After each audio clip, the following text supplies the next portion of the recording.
पुन्हा एकदा अजित पवारांनी नेतृत्वावरून शरद पवारांना टोला लगावलाय। वडिलांची 70 पार झाली तरी हट्टीपणा जात नाही असं अजित पवार म्हणालेत। अजित पवारांच्या या वक्तव्यावर सुप्रिया सुळेंचं काय मत आहे पाहूयात। एखादा वडील 70च्या पुढे गेल्यावर पोराच्या हातात देतो ना, म्हणतो ना, आता सुनबाई आणि पोरा तुम्ही करा, तुम्ही माझ्या डोळ्यात देखत शिका, परंतु काही जण ऐकतच नाही। एवढा हट्टीपणा कशाला? वडील 70 पार झाले तरी हट्टपणा सोडत नाहीत। जबाबदारी सोपवणार की नाही म्हणत पुन्हा एकदा अजित पवारांच्या मनातलं समोर आलं। पुण्याच्या मावळमध्ये विकास कामांच्या लोकार्पण सोहळा अजित पवारांच्या हस्ते झाला। मात्र नाव न घेता अजित पवारांचा टोला शरद पवारांनाच होता। नाना नवलेंना म्हणत असतो की नाना, तुम्ही आता वयस्कर झाला, आता कुणावर तरी जबाबदारी द्या ना। कधी देणार? काय आम्ही म्हातारं झाल्यावर? काळानुरूप तुम्ही तुमचा प्रपंच करत असताना एखादा वडील 70च्या पुढे गेल्यावर पोराच्या हातात देतो ना, म्हणतो ना, आता सुनबाई आणि पोरा तुम्ही करा, तुम्ही माझ्या डोळ्यात देखत शिका, परंतु काही जण ऐकतच नाही। एवढा हट्टीपणा कशाला? दुसऱ्याला जमणार नाही? अरे आम्ही त्याच्यापेक्षा चांगलं देऊन दाखवले ना। आम्ही जे बोलतो ते करतो, त्याच्यामुळं मला कुठला अपमान करायचा नाही। त्यांनी कारखाना उभा केला, आम्हाला आदर आहे, त्यांच्याबद्दल आम्हाला कौतुक आहे, परंतु काळानुरूप जसं यांना माहिती आहे 4 दिवस सासूचे असतात, त्याच्यानंतर 4 दिवस सुनेचे यायचे की नाही? का ती सून म्हातारी झालेपर्यंत तसंच मागत बसायचं? का ती सून म्हातारी झालेपर्यंत तसंच मागत बसायचं? लोकशाही आहे, प्रत्येकाला बोलायचा अधिकार आहे। याच्यामध्ये सून कोण आणि सासू कोण? आता ते सासूरवाडी आहेत की माहेरी आहेत?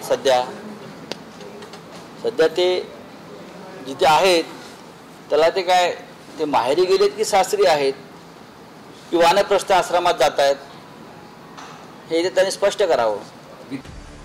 जबाबदारी देऊन तुम्ही मार्गदर्शन करा असं याआधी अजित पवार अनेकदा बोललेत।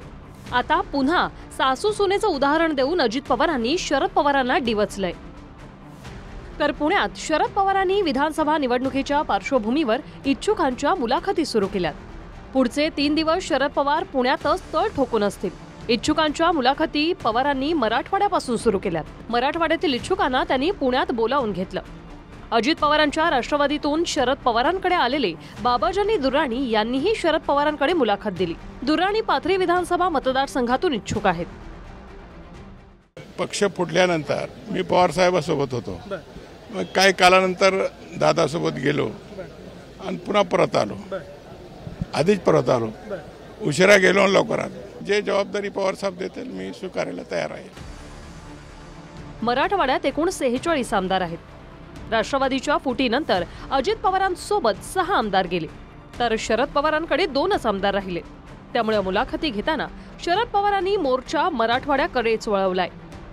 लोकसभेत फक्त बारामती आणि शिरूर अशा 2 ठिकाणी राष्ट्रवादी विरुद्ध राष्ट्रवादी अशी थेट लढत झाली, ज्यात दोन्ही ठिकाणी शरद पवारांच्याच राष्ट्रवादीनं बाजी मारली। आता विधानसभेत मात्र बऱ्याच ठिकाणी आमनासामना होणार आहे। 2 दिवसांआधीच शरद पवारांनी पुण्यातल्या खराडीतून दादा गटातील सुनील टिंगरेंना दिवटे आमदार म्हटलं होतं। आता अजित पवारांनी धडाकेबाज आमदार म्हणत टिंगरेंचं कौतुक केलं। स्कूटरवर 2 तरुण मुलगा आणि मुलगी जात असताना त्यांना उडवलं काय? जागच्या जागेवर त्यांची हत्या काय होते? उद्ध्वस्त होता। आणि अशा वेळेला जे जखमी झाले त्यांना मदत करायच्या ऐवजी हा दिवटा आमदार पोलीस स्टेशनला जातो आणि सांगतो लवकर याच्यासाठी मजा मागितली होती। तू सोडून गेला, ठीक आहे, तुझा काय बंदोबस्त करायचा हे लोक करतील। एक धडाकेबाज आमदार यांना त्यांनी सुनीलच्या रूपानं तुम्हाला लोकप्रतिनिधी मिळालेला आहे, परंतु कारण नसताना अलीकडच्या काळामध्ये एक चांगला लोकप्रतिनिधी ज्यांनी नगरसेवक म्हणून पण चांगलं काम केलं, सगळ्यांच्यात मिळून मिसळून राहणारा, सर्व समाजाला एक न्याय देण्याचा प्रयत्न करणारा अशा सुनील टिंगरे असताना त्याला बदनाम करण्याचा प्रयत्न काहींनी त्या ठिकाणी केला।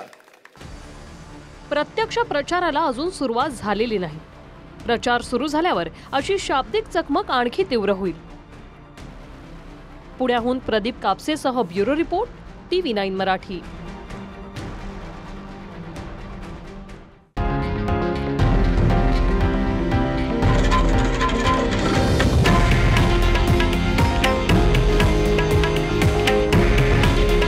हे आहे देशातील नंबर 1 न्यूज नेटवर्क आणि आपण पाहत आहात TV9 मराठी.